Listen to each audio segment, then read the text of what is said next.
So after 2 long years, here we are. It's hard to believe that any of it actually happened looking back. It was 2 years of unremitting, never diminishing hysteria about Russia.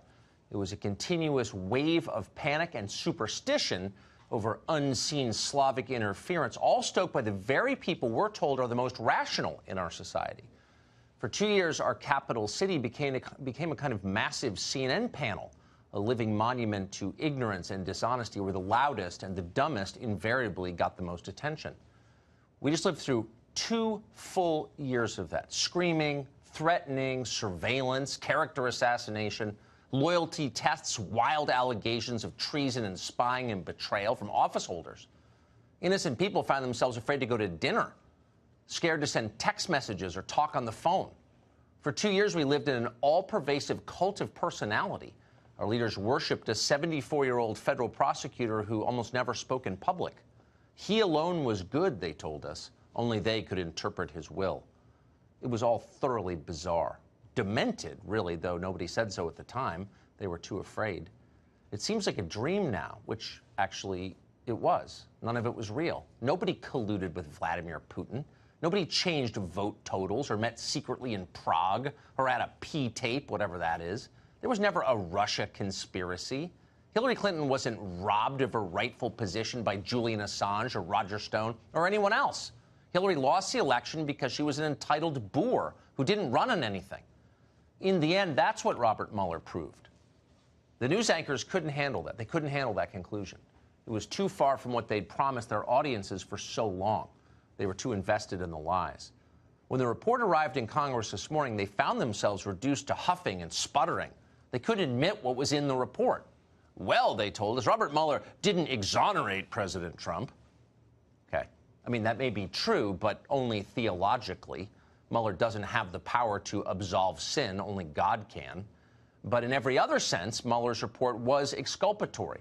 If dozens of federal prosecutors spent 2 years trying to charge you with the crime and then found they couldn't, it would mean there wasn't any real evidence you did it. And that's what happened here. You may not like Donald Trump, but that's what we just learned from the Mueller report. You would have to be a mindless partisan to deny it. A lot of news anchors turn out to be mindless partisans. When the facts contravene the interests of their party, they deny the facts. Then they attack anyone who persists in stating the obvious out loud. So suddenly the very same people who lied to you for 2 years about Russia are demanding that under no circumstances are you allowed to believe anything that the Attorney General Bill Barr might say. Sure, Barr may look like a conventional Republican. He was a Jeb Bush donor and everything. And he does appear to be a close personal friend of Robert Mueller's. But that's why he's so tricky. It's all a ruse. In fact, Barr is a Putin stooge like all the rest. If you look at his behavior, it is not that of a geriatric. It is that of a partisan. But this looks like an inside job. We shouldn't take anything that Barr says tomorrow as anything other than performative coonery. Is Barr the president's new fixer? The answer to that seems to be yes. But he becomes the first cabinet secretary to plunge into the deep end of Trump's conspiracy pool. So it was an inside job. That's the reigning assumption in Washington. Somehow, the Attorney General is preventing Robert Mueller from concluding that Donald Trump colluded with Vladimir Putin and from telling the rest of us about it. How is Barr doing that? Well, it's not clear how he's doing that, but they are no less certain that he is doing that. Michelle Goldberg of the New York Times announced today that Barr's press conference this morning marked America's transformation into a, quote, authoritarian junta. Her colleague at the New York Times, Maggie Haberman, suggested that Trump might be a Nazi because the White House played a song from The Sound of Music, which, by the way, is an anti-Nazi musical, but it's still Germanic sounding and therefore suspicious. These are hysterical children. They should not be in journalism, but they are. In fact, they run journalism, and they have no plans on giving up their power. The Mueller report is probably the single most humiliating thing that has ever happened to the White House press corps in the history of this country. So how did reporters in Washington respond today when it finally came out? Well, they did what they do best. They celebrated themselves. Over on CNN, former Obama official, now posing as a reporter, Jim Sciutto, bragged that the Mueller report had, quote, debunked all of Donald Trump's unfair attacks on the media. At Jeff Bezos' newspaper, a guy called Philip Bump was telling us that, quote, the vast amount of reporting on Russia was accurate. Even they don't really believe this. They know they lied. As we told you a minute ago, BuzzFeed claimed its reporters had seen personally with their own eyes evidence that Michael Cohen had been instructed by Donald Trump himself to perjure himself. This was going to be grounds for impeachment. The editor of BuzzFeed defended that story even after the Mueller investigation took the unusual step of publicly saying it wasn't true. BuzzFeed went all in, and they defended it. They'd seen it with their own eyes. He told us that on this set, on this show. And now there's no question about it. It's over. It's done. It was a lie. That and so much more, all lies. So what happens now that we know those were lies? What do we do with, I don't know, John Brennan and James Clapper? The two of them used to run our most powerful intelligence agencies. For the past couple of years, they've gotten a lot richer than they've ever been from yapping about Russia on television. Only problem? All lies. What makes you believe that he has more indictments?